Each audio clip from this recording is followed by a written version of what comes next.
օգտագործում եք բազուկ, իսկական բազուկի շրջան է, չխաշված, թարմ, որովհետև բազուկը եփում եք, արդեն շաքարը մեջը շատանում է։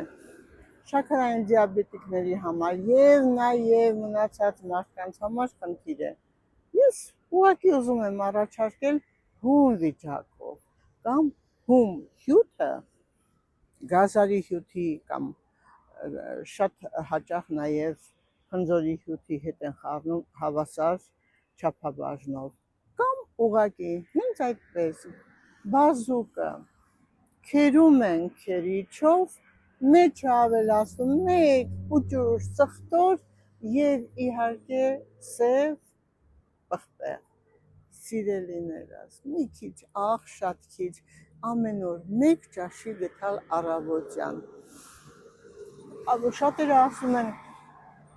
շաքար ունեցող եթե արյան մեջ շաքարի տոկոսը բարձր է կարելի է թե ոչ իհարկե կարելի է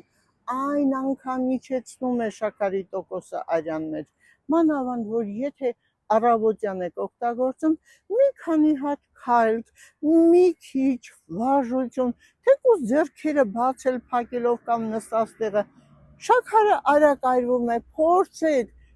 ընդունելուց եւ ընդունելուց հետո մի քանի հատ ֆիզկուլտուրա թեկուզ 10 հատ ձեռքերը լայն բացեք փակեք ձեր շաքարը կիջնի եւ նույնիսկ ինքնազգացողությունը կլավանա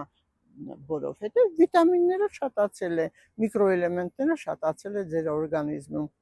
բազուկ եւ կլինեք շատ առողջ